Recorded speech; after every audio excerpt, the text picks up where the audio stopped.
കണ്ണുണ്ടായിട്ടും പലർക്കും കാണാൻ കഴിയാത്ത കാഴ്ചകൾ. കാഴ്ചയ്ക്ക് പരിമിതിയുണ്ടായിട്ടും സാന്ദ്രയ്ക്ക് കാണാം.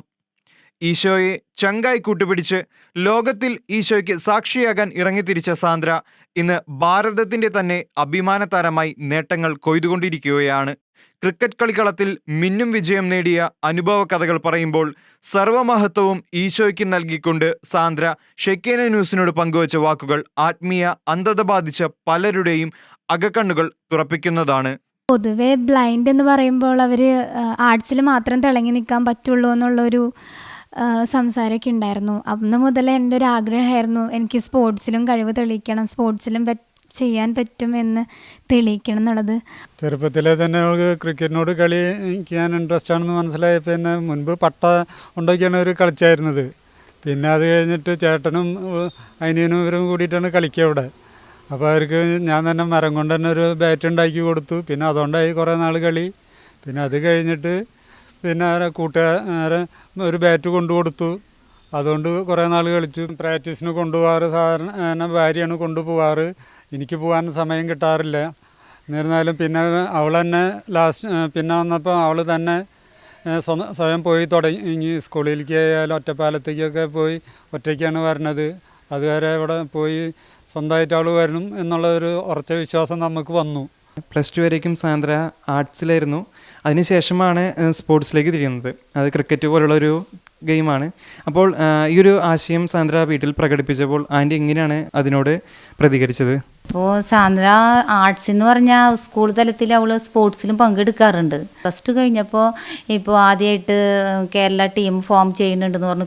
ബ്ലൈൻഡ് ക്രിക്കറ്റ് ടീം ഫോം ചെയ്യുന്നുണ്ട്. അപ്പോൾ മോളെ വിളിച്ചപ്പോൾ മോള് പഠിപ്പ് ഇതും കൂടിയും കൊണ്ടുപോകണല്ലോ എന്ന് പറഞ്ഞപ്പോൾ ഞാൻ പറഞ്ഞു, സംശയം വിചാരിക്കേണ്ട, നമുക്ക് പോകണം, പഠിപ്പിനൊപ്പം നമുക്ക് സാധിക്കും, നമ്മൾ ദൈവത്തെ വിളിക്കുന്നുണ്ടല്ലോ, നമുക്കതിനൊക്കെ കഴിയുമെന്നാണ് ഞാൻ പറഞ്ഞത്. ഞാൻ തന്നെയല്ല, പപ്പയായാലും ചേട്ടനായാലും അനിയനായാലും എല്ലാവരും പറഞ്ഞു ഇതൊക്കെ നല്ലൊരു ഓപ്പർച്യൂണിറ്റിയാണ്, നമുക്കത് കിട്ടും, നമ്മൾ കളയരുതെന്ന് പറഞ്ഞ് നമ്മൾ സപ്പോർട്ട് ചെയ്തു. ഈ പ്രാവശ്യം നടന്ന നാഷണലിൽ നിന്നായിരുന്നു ഭോപ്പാൽ സെലക്ഷൻ വെച്ചത്. അപ്പോൾ സെലക്ഷനിൽ പ്ലെയർ ഓഫ് ദി മാച്ച് കിട്ടിയെങ്കിലും സെലക്ഷനിൽ വരുന്നത് ഞാൻ പ്രതീക്ഷിച്ചിട്ടുണ്ടായിരുന്നില്ല. അത് കഴിഞ്ഞ് സെലക്ഷനിൽ ക്യാമ്പിലേക്ക് എന്നെ സെലക്ട് ചെയ്തപ്പോൾ എനിക്ക് ഒരുപാട് സന്തോഷം തോന്നി.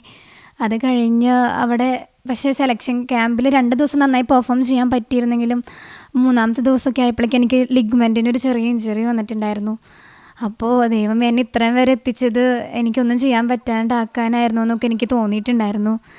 അപ്പോൾ 2 ദിവസം കളിച്ചപ്പോൾ അവൾ പറഞ്ഞു ലിഗ്മെൻറ്റിന് പ്രശ്നമാണ്, ഓടാൻ പ്രശ്നം, കിട്ടുമോ എന്ന് പറഞ്ഞു. അവൾക്ക് പേടിയുണ്ടായിരുന്നു. അപ്പോൾ ഞാൻ പറഞ്ഞു പേടിക്കേണ്ട, നമുക്ക് കിട്ടും, പ്രതീക്ഷിക്കുക, ദൈവത്തോട് പറയാം നമുക്ക് എന്ന് പറഞ്ഞു. ഒട്ടും അപ്പോൾ എല്ലാ ടൈറ്റ് കോമ്പറ്റീഷനാണെന്നാണ് പറഞ്ഞത്. അതും കഴിഞ്ഞ് വന്നിട്ട് പേടിയുണ്ടായിരുന്നു, കിട്ടുമോ കിട്ടില്ല. എന്നാലും നമ്മൾ ആ ഇതിൽ വെച്ച് നമ്മൾ നല്ല പ്രാർത്ഥനയായിരുന്നു. അത് കഴിഞ്ഞ് സെലക്ഷൻ ഇതിൽ ടീമിൽ വന്നെന്ന് പറഞ്ഞപ്പോൾ സാറ് വിളിച്ചു പറഞ്ഞെങ്കിലും നമ്മളങ്ങോട്ട് അതില്ല. അത് കേട്ടപ്പോൾ നമുക്ക് വിശ്വസിക്കാൻ പറ്റാത്തൊരു അനുഭവമായിരുന്നു. നമ്മൾ കളിക്ക് കുറച്ചെന്നല്ല, അന്നല്ല ഇന്ത്യൻ ടീമിലേക്ക് നമ്മൾ സെലക്ഷനായി എന്ന് കേൾക്കുമ്പോൾ തന്നെ ഒത്തിരി ദൈവത്തോട് നന്ദി പറഞ്ഞു. നമ്മൾ ഇംഗ്ലണ്ടിലേക്ക് കളിക്കാൻ പോകേണ്ട സമയത്തായപ്പോൾ ഞങ്ങളുടെ ഒരു പഞ്ചായത്ത് വാർഡ് മെമ്പറുണ്ട്.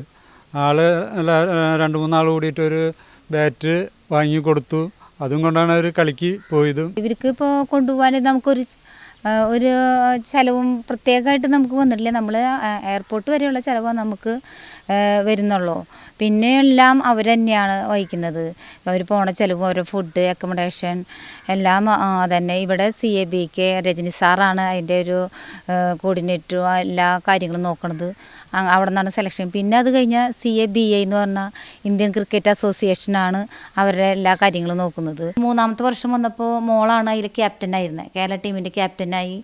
അപ്പോൾ വിൻ ചെയ്ത് തന്നെ ഞാൻ വരും, അമ്മ പ്രാർത്ഥിക്കണം, പപ്പയും അമ്മയും വീട്ടുകാരും മൊത്തം പ്രാർത്ഥിക്കുന്നുണ്ടായിരുന്നു. പള്ളിക്കാർ എല്ലാവരോടും ഇവിടെ എല്ലാവരും അനുഗ്രഹം വാങ്ങിച്ചിട്ട് പോവാറ് വിൻ ചെയ്യുന്ന ലക്ഷ്യത്തിലുണ്ട്. അപ്പോൾ 2 സ്റ്റേറ്റായിട്ട് അവർ ജയിച്ചു. അതിൽ പ്ലെയർ ഓഫ് ദ മാച്ച് മോള് തന്നെയായിരുന്നു 2 അപ്പോൾ ആ വർഷം തന്നെയാണ് ഇന്ത്യൻ ടീം ഫോം ചെയ്യുന്നുണ്ടായിരുന്നത്.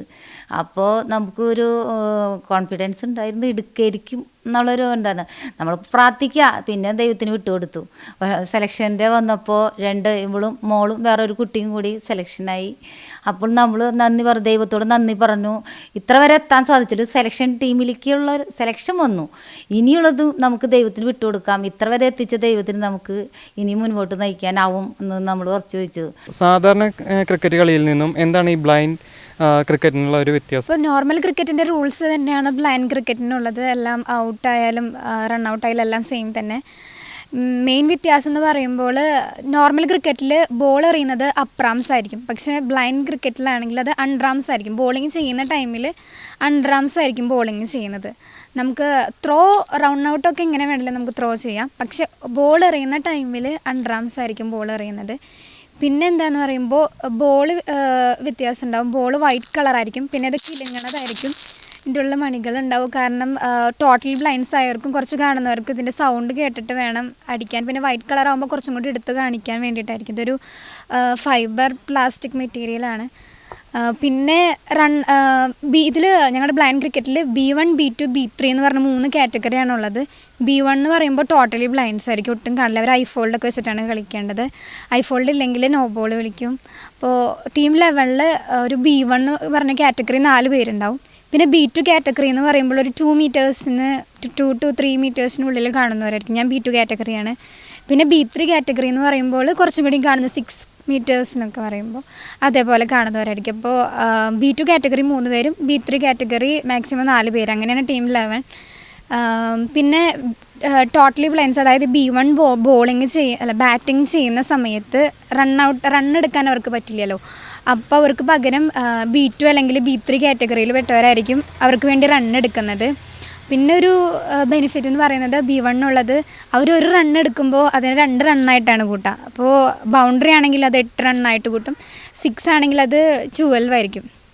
പിന്നെ ഇപ്പോൾ 20 ഓവറിൻ്റെ മാച്ച് ആണെങ്കിൽ ഒരു 40% ടോട്ടലി ബ്ലൈൻഡ്സിന് ബോളിംഗ് ചെയ്യാൻ കൊടുക്കണം എന്നാണ്. അപ്പോൾ 20 ഓവറിൻ്റെ മാച്ച് ആണെങ്കിൽ ഒരു 8 ഓവർ B1 കാറ്റഗറിയിലുള്ളവർ ബോളിംഗ് ചെയ്യണം. ഇന്ത്യൻ ടീമിലുള്ള B1 കാറ്റഗറിയിലുള്ളവരൊക്കെ നന്നായിട്ട് ബോളിംഗ് ചെയ്യുന്നവരാണ്, ഒരുപാട് ബോൾഡൊക്കെ ആക്കാറുണ്ട്.